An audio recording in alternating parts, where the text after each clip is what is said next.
BBC Sounds. Music, radio, podcasts.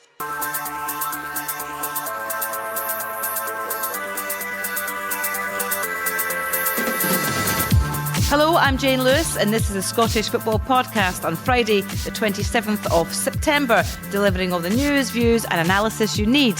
Here's what's coming up. There's a little slip at the back as McCausland gets on to it. This all came from the free kick. He shoots off the post and in! Ross McCausland scores! And Rangers will surely win in Sweden! Can Rangers' impressive win in Malmo be a catalyst for their season? Also, McCowan takes a touch, shoots, and he scores! Patigai. It's a stunning finish.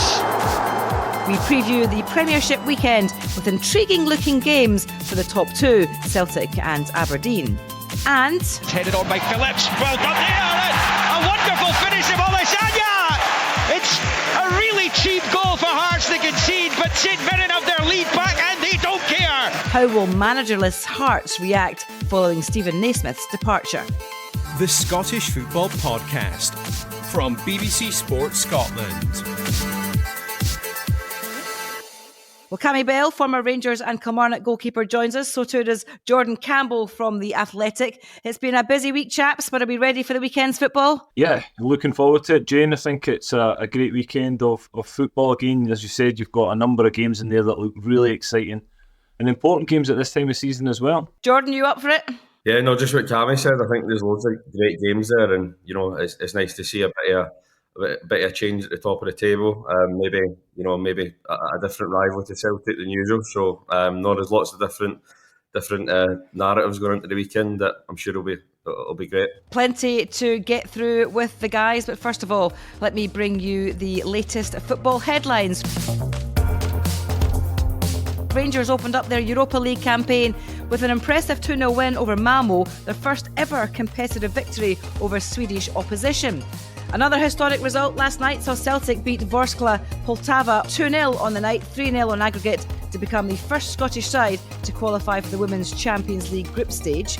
Away from the pitch, and St Mirren have suspended defender Sean Rooney for what the club is describing as an alleged incident in Glasgow city centre. Scott Brown and Stephen Whittaker have both extended their contracts with Ayr United after the former Celtic captain pulled out of the running to become the St Johnstone manager. And the Scottish Cup first round gets underway this evening with Tynecastle against Hill of Beath and Dalkeith Thistle taking on Broxburn Athletic. The latter of those games live on BBC Scotland this evening from 7:30. Right, let's start in Malmo, shall we? 2-0 for Rangers, Cammy. It could have been an awful lot more, though. Yeah, it could have been, Jane. It was a really good performance, actually. Again, very comfortable, perfect start to get that early goal in the first minute. And it just settled a lot of nerves, and they really did kick on. The only criticism you would have is they weren't ruthless enough. They could have been 4-5 nil last night and pretty comfortable. But again, defensively, they look solid. 3 clean sheets in a row now, so they look as if they've turned the corner a little bit, and they look as if they're getting confidence, so it's only a good thing going forward for Rangers. Nadim Bajrami likes an early goal, doesn't he, Jordan? That was 23 seconds for Albania at the Euros, 55 seconds last night. It's a long ball forward for Dessers. He's going to give chase. The goalkeeper's committed. Dessers goes around him. He's in the post, but it will surely be knocked in on the rebound. And Rangers have the opening goal through Bajrami. It is the perfect start inside the opening minute of the match in Sweden. And what a moment it is for Bajrami to get his first goal for the club, for him personally, but for this Rangers team collectively. What a start. How significant was that for Rangers to start with intent and to get some fruits from their labour so early on? No, I think it was huge just to settle nerves because, I think looking at the bench, there was a few people thinking, Rangers are already a little bit stretched going into that game. So I think to make such a great start and to press Malmo so high up and really unsettle them. I think that set the tone for the game, really, and it could have really been 4-5-6-0, which I don't think many people were expecting going into the game. But yeah, I think Rangers look so much more organised defensively, and then you're looking at them going forward as well, thinking there was chemistry between Bajrami and Dessers. Czerny was good coming off the right. Barron and Diamonde, could that be a partnership that they can build on? Even Cammy saying 3 clean sheets in a row. You look at Proper and Suter. Are they finally now getting that consistency together? So all of a sudden, Clement looks like he's maybe building partnerships across the pitch, which you can start to really build a way of playing on. Yeah, I think Philippe Clement has always said that it's going to take time for these this kind of new squad, because so many players came in the summer, Cammy, to gel.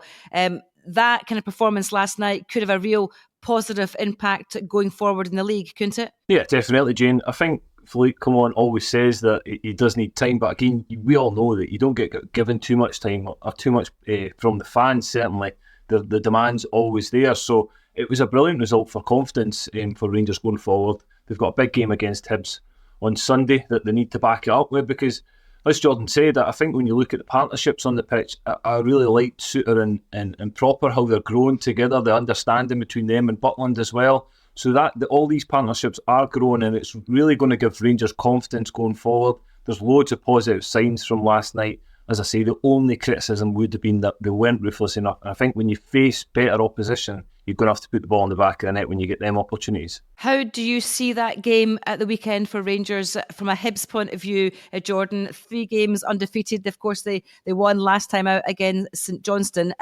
Will that start to give them a bit of confidence, do you think? I think so. I mean, especially for a young manager like David Gray coming in. We know he's been there as interim a few times, but, to have such a poor start to the season already sort of puts the jitters among the fans and probably the board as well, when they've made quite a bold appointment. So I think that will settle them down, and I think they can go to Rangers with a little bit of the pressure off now that they've got some points on the board. But I think they'll be looking at this game as sort of a free hit, just because you look at Aberdeen have made a really good start. Hibs and Hearts are obviously dropped off. It seems like of the 3 big teams, only one can ever be happy at the same time. So, with Hearts dropping off this season and obviously looking for a new manager, I think Hibs will now look to really, that'll be the goal, is can we finish above our city rivals. So, I think if they can start building on that and getting a bit of momentum, then I think the pressure will slowly wear off, and you'll start to see a really expressive Hibs team. Well, away from Rangers, Hibernian, it is a busy weekend elsewhere of fixtures ahead. Cammy, I'm going to let you decide the running order for this one, if you like. What game for you is the standout fixture and why this weekend? That's a tough one, Jane, because there's a lot of good fixtures in there. I'm intrigued to see Aberdeen, if they can keep up their fantastic start to the season away to a difficult Dundee opposition. It's going to be a tough game for them at Dens, so a real challenge there, and again, I would probably say it's been a kind fixture list to Aberdeen so far this season, but these ones are going to be really tricky, so that's an intriguing game. I think you look at Hearts need to bounce back, they need to get points on the board, and they've obviously moved Stephen Naismith on, so they're looking for a reaction from their players, and the players need to take some responsibility for what's happened this season as well, so that's a big game for them. They need to get off the bottom of the table, and then obviously, I would say probably another one is a later kick-off in Celtic away at St Johnstone. Managerless St Johnstone, can they keep up their run, keep that gap between them and Rangers as far as possible, and continue the great run that they've been on so far? Jordan, let's just take it briefly back to Dundee against Aberdeen. Cammy, they're talking about the great start that Aberdeen have made. 11 wins in a row so far this season. Jimmy Teeleen eyeing up Martin O'Neill's record of 12 successive victories back in 2000. Will they get number 12 at Dens on Saturday, do you think? I think this is a really tough test for them. Obviously Tony Docherty there as well. They've got coming up against someone who knows the club really well, having spent years there with Derek McInnes. But I think people are trying to almost, put the brakes on it, saying, oh, well, they've had a good start, a generous start. They've played a few lower league teams, but you can only beat who's in front of you. And I think if you'd said 11 wins in a row would be the start to Jimmy Thellin's reign, you would have bitten your hand off. So, no, I think, for a manager to go in and, I think all people look for is what is the idea. If we can see the idea and we can get behind it, then the fans will come with them. And I think with Aberdeen, you've seen that already.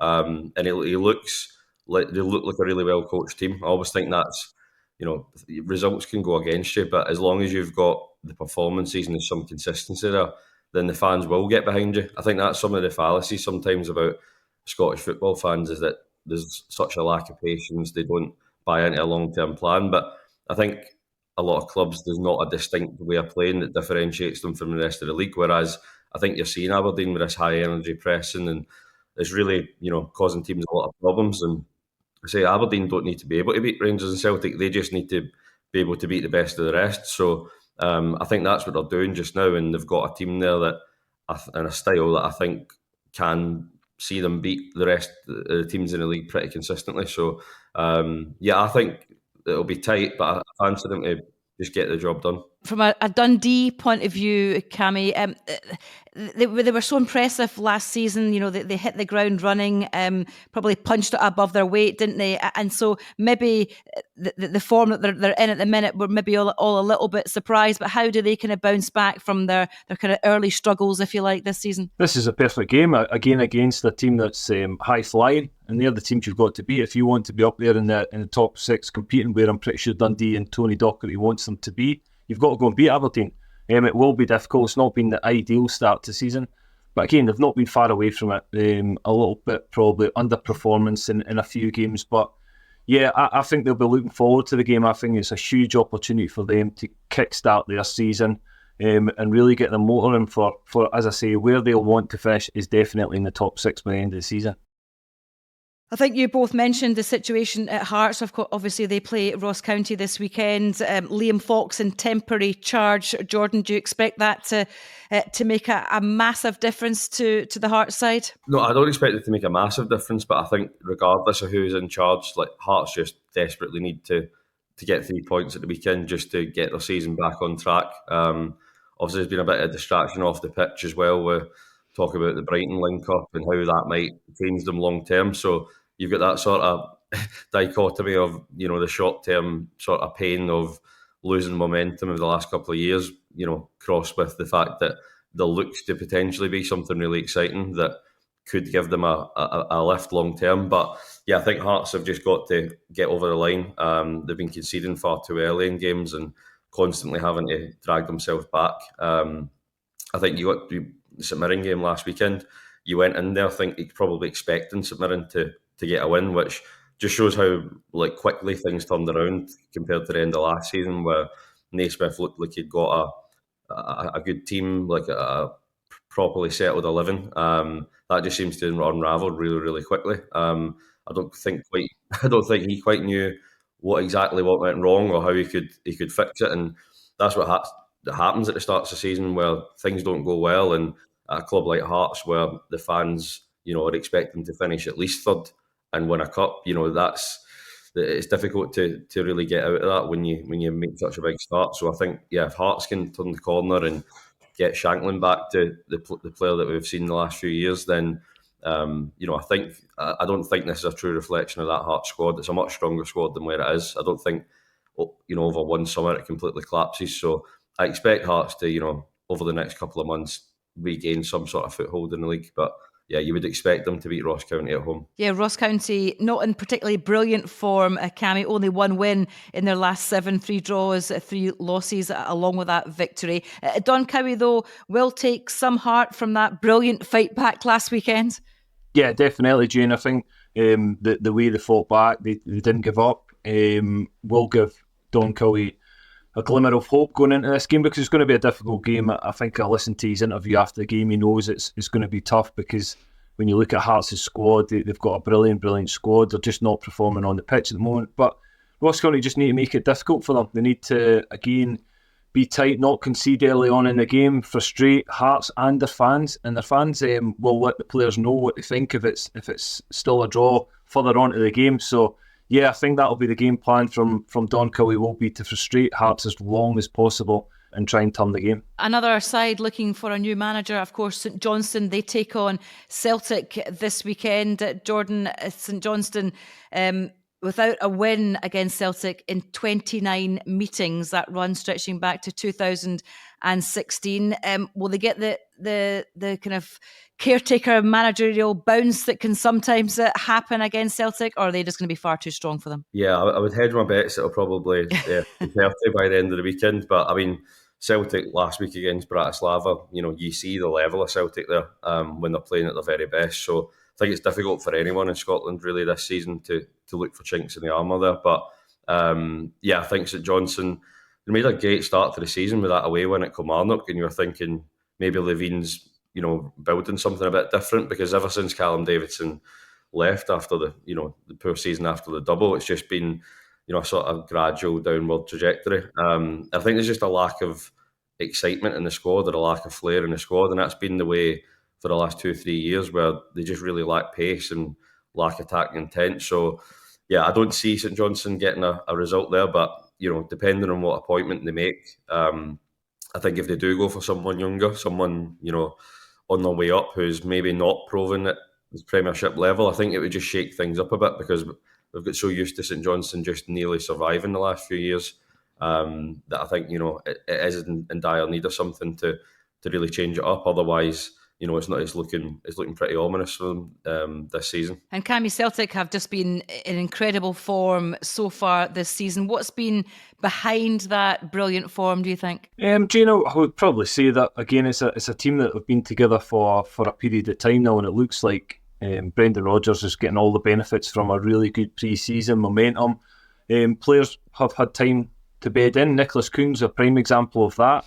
Obviously, his injury problems last season when he came to the club struggled to find a little bit of form, but then he's hit the ground running. He looks like an absolutely new player this season. He's been fantastic for them and a key player so far. But yeah, they're just building real momentum. Obviously, that the Champions League win as well will bring more and more confidence to the team. So they're high flying at the moment. They'll go into that game at St Johnstone, another one they'll just want to tick off, get 3 points and move on. And Cammy, your old side, Kilmarnock in action against Dundee United. Probably no surprise that Derek McInnes has been linked with a vacancy at Hearts, but what do you feel about that situation? Do you expect him to stay at Rugby Park? Yeah, I do, Jane. I think he's done a brilliant job since he's came in, albeit this season's been very difficult with the European run that they've had. They've not hit the ground running in the league. But they've got a good squad there. So I think Derek McInnes, I think the owners will back him as much as they can. So I expect him to stay at Kilmarnock, but there's no surprise for me that a manager of the calibre of Derek McInnes is getting linked to Hearts. Hopefully, certainly for my sake, he does stay at Kilmarnock and continues the journey he's going. But they need a result as well. They're desperate on getting a league result and getting 3 points on the board. And as I say, kickstarting their season as well. Yeah, just the 2 points, league points on the board for Kilmarnock so far this season. So as Cammy says, they're desperate to try and rectify that situation. From a Dundee United point of view, Jordan, a sore one for them last weekend, being knocked out of the League Cup in the quarter-final at Fir Park last Friday night. They'll want to bounce back from that, because in the league, actually, they've been really good, haven't they? Yeah, I think that was a disappointment for them, because I think Motherwell and Dundee United probably both saw that as a big opportunity to go deep into the competition. But in the league, I don't think you could ever ask for a better start, really. We saw Dundee come up last year and break into the top six, and I think with Dundee United's recent history, people will maybe fearing the worst, but I think Jim Goodwin's really built a young side there. He's given opportunity to people. You look at two of the Macedonian boys, Trapanovsky and Babunski, who have came in, and they look really, really exciting. So I think that sort of recruitment, where going into different markets that other Scottish teams aren't, I think that's proven, giving them a benefit. And Will Ferry at left back as well, I think it's been really impressive. So I think when you stitch it all together, you've got the makings of a good, consistent team there. So I think they'll probably fancy their chances of upsetting Kilmarnock, whereas, when McInnes gets a team, you've seen it with Aberdeen over the years, and then it looked like it was happening with Kilmarnock as well, where he gets them onto almost autopilot mode, where every single week you know exactly what you're getting. But I think the European run does make it difficult, especially when you're coming in so early and having to put in so much energy to really just stand a chance. So I think that's probably disrupted them, and you would hope that you would expect Kilmarnock to get back on track as well. But that's a few teams that you're expecting to get back on track, and it's not always a given that they do. So I think McInnes will not be panicking yet. He's been there many years, so I think he'll be remaining calm. But a big win against Dundee United, I think, would just get them back on track. And just finally, Motherwell against St Mirren, two teams last weekend who won. Motherwell in the Cup, St Mirren that we've spoken about against Hearts. How do you see this one going, Cammy? A close one? Yeah, I think it will be a close one. We know St Mirren had a fantastic season last season. Again, the European exploits this season has disrupted their flow at the start of the season, but a brilliant win against Hearts at the weekend. That'll give them real confidence. They're a very physical team and make it difficult for oppositions. But again, Motherwell have been flying high in the league. They had a brilliant start to the league. Stuart Kettlewell's got a tune out a number of new players that have came into the squad. So it's going to be another really close game and another really good game to look forward to as well, because two teams that will be fancying their chances against each other, but it'll be a difficult one to call, that, Jane. Yeah, it will be a difficult one indeed. All full coverage, of course, across BBC Scotland this weekend. There's no SWPL this weekend due to the Women's League Cup. Cammy, I know you are an advocate of women's football. Brilliant for Celtic last night, a brilliant achievement winning through in the Champions League. But just, I wonder how beneficial could that be for the whole of Scottish women's football, giving them a real boost, and financially as well. They'll get some drip down from that. I think it's £400,000 that they get for getting through the group stages. Yeah, so it's massive, Jane. It's massive for women's football in Scotland, as you say, and again, just the first time since it's been introduced in 2001, and it was just a brilliant result. It's great for Scottish women's game.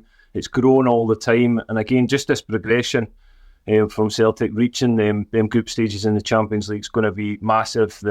All the media hype that comes with it as well. It's just new exposure for the women's game, and Celtic have started the season pretty well, and they've got an Old Firm game to look forward to soon as well. So yeah, it's exciting times in the women's game, and hopefully that continues. Yeah, well done to Celtic. It certainly was an exciting game last night, and as Cammy says, exciting times to come for them. That's all we've got time for.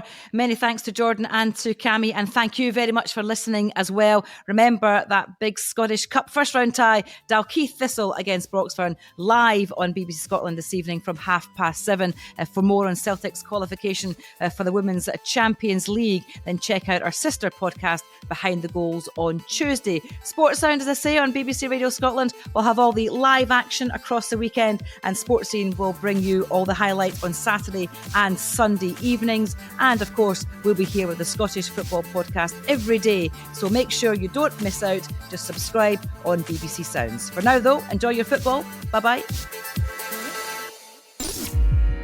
This is the shocking moment English football has been dreading. My name is Moses Swabu, and I used to be a professional footballer, but then I got in deep with organised crime and became a match fixer operating in the English League. A match-fixing investigator has highlighted 2 matches he says appear to have suspicious betting patterns. How honest are you going to be with me? This is 100%. Join me for Sports Strangest Crimes presents Confessions of a Match Fixer. Listen on BBC Sounds.